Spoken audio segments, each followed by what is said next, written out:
All dichotomies are false. There is no such thing as a true dichotomy. Mind if I ask you something right off the bangle?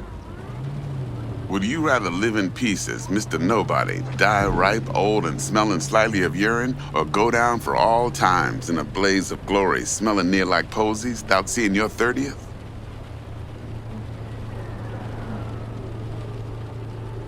It's first place or no place, Dex. Cost isn't a factor. Classic.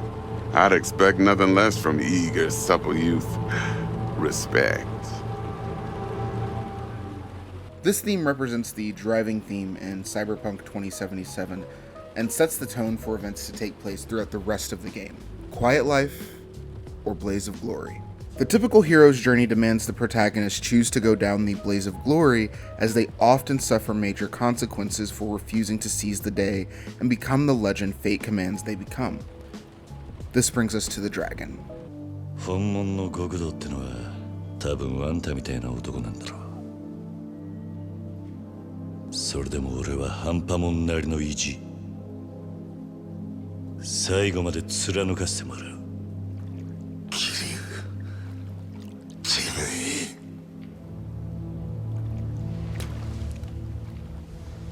あんたが何度俺の前に立ちふさがろうがな。Hi, welcome back to the channel. I'm Hazy Hezzy, and I like to talk about Yakuza games. If character and story analysis interests you like it does me, subscribe. Now, I know that the dragon has an incredible significance in East Asian cultures, and more specifically for our case, Japanese culture, but I'm not going to pretend like I'm well versed in its meaning and its importance over centuries of media. But here's a quick excerpt from Pagon Kyoto, a shirt company. I know, just stick with me, okay? This is still more effort than Ubisoft put into Assassin's Creed Shadows. And this isn't a sponsor, of course, they just had a long article they wrote because they didn't know why they were putting dragons everywhere. A Japanese dragon, known as Ryu or Tatsu, first appears in Japanese mythology as far back as 680 AD. In fact, Japanese dragons are believed to be the ancestors of the first emperor of Japan, holding importance and significance as a symbol for the emperor. In particular, the five-clawed dragon, considered to be godlike, is said to have been worn on robes only by nobles, and therefore is highly respected and honored in Japanese society. All in all, Japanese dragons are revered as the benefactors and protectors of mankind, powerful and wise guardians that shield us from universal dangers and impart their wisdom. A symbol of good fortune and wealth, they bring us happiness, offering us strength and courage at each important turning point in our lives. The dragon on Kiryu's back is a depiction of the Chinese dragon Yinglong, and you can see he's a three-clawed winged beast, and in Chinese mythology is considered a rain deity. There's a significance to each piece of the tattoo, from the design to the colors used. One reason why we have a fully outlined dragon, but an unwillingness from Otobori 2 to fill it in until Kiryu has earned the right. But this right doesn't come from being the strongest, the richest, the smartest, or even the most powerful. These markers in society that we tend to attribute to success or inherent virtue aren't actually what makes a dragon. It doesn't even come from some honorable sounding quality like perseverance. In the sewer fight with Kuze, he monologues why he will last in the Yakuza world, longer than any of his fellow lieutenants, careful not to admonish the name of Dojima. お前に一ついいことを教えといてやる。極道ってのはな、ボクシングとは違え。喧嘩に負けたやつが敗者になるんじゃねえ。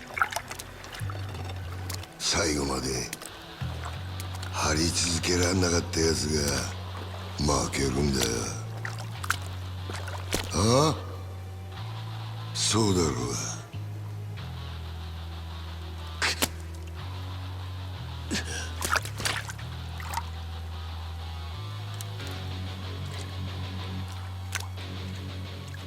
極道の世界に KO はねえ。俺はな、キリュウ。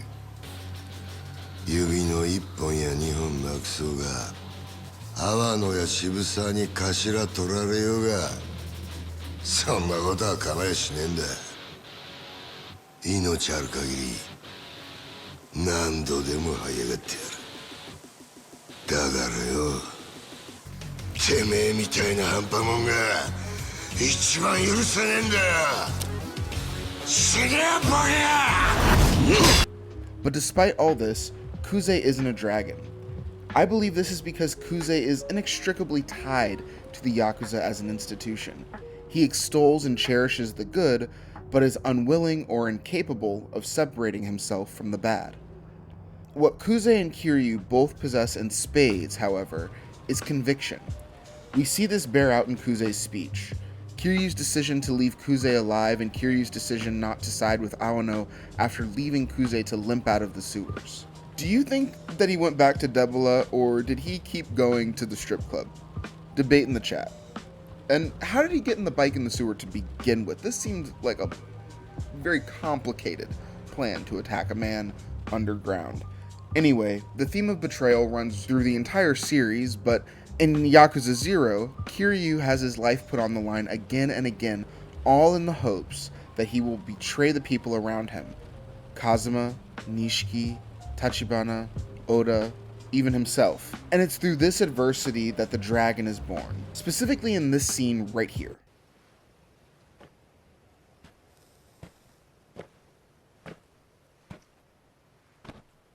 よく味わってせえよ、兄弟。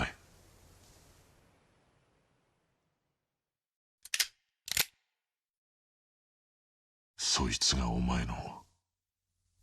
なんでこうなっちまったんだろうな。どっから歯車がずれた。組の命令ってことなのか、錦。そんなんじゃねえ。うん。桐生。お前、組の制裁で殺される人間がどういう目に遭うか知ってるか。堂島組ってとこは見せしめの死体を作る天才だぜ。俺はな、桐生、兄弟としておめえにそんな死に方させられねえよ。堂島組に的にかけられるってのはそういうことなんだ。桐生、組織に目つけられて逃げ切ることはできねえ。極道には時効もねえ。お前も分かってるはずだ。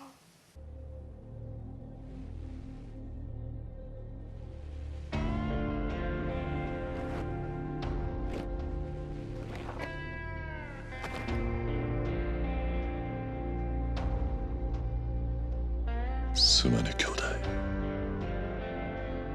お前にここまでさせちまったのは俺のせいなんだな。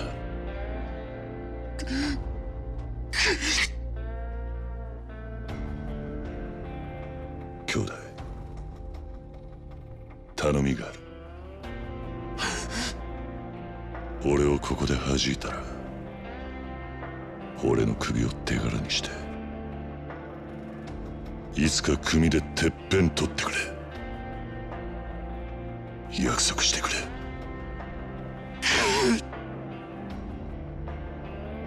頼んだぜ。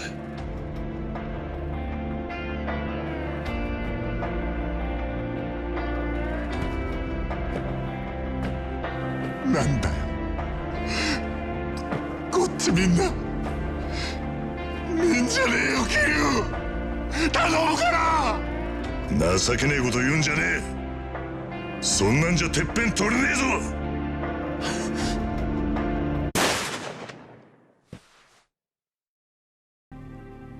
おめえと一緒じゃなきゃダメだ。極道として。俺なんか今まで生きてこられたのもおめえがそばにいたからだ。俺はおめえが一緒じゃなきゃ何やっても半端で意味がねえんだよ。俺だって同じさ。お互いまだガキだってことだ。つまらねえ火種つけちまって、世話になったおやっさんにも迷惑かけて、それで死んで片付けちまおうなんてよ。極道がどうとか言う前に結局俺は半端なガキでしかねえ。俺だって一一思いに死なせてやるなんて言い切ったくせにマジでダセえよ。だよな。でもいつまでもガキじゃいられねキリュウ、やっぱり二人で何とかして。え。錦、今日ここであったことは全部忘れろ。俺も忘れる。俺は行くぜ。どうするつもりなんだ。カムロ町に戻る。俺にはまだやらなきゃならねえことがあるんだ。It would be easy to take the gun from Nishiki. It would be easy to fly into a godly rage, put Nishiki in his place, demean him for his weakness like so many others go on to do in Kiwami. But a dragon doesn't take the easy path. A dragon looks their troubles in the eye, unfettered by the danger, and they accept it. And by going headfirst into that blaze of glory, they emerge their true form, a dragon. So far, we've identified two characteristics of the dragon archetype: independence and conviction. But neither of these traits are inherently virtuous, and neither are dragons. This entire video gets complicated by the dragon of Kansai, Ryuji Goda. In an upcoming video, we'll compare Kiryu's dragon to that of Ryuji's, as this difference in philosophy is a driving force in the events of Kiwami 2. But it takes a long time to churn through these games, so it'll have to wait. To be clear, I've played all of them, but if I'm gonna write about them, I have to play them at least twice. So like the video, and subscribe so you know when the next one drops. Until next time, bye. One more thing, Mr. V. Quiet life or blaze of glory? Later now.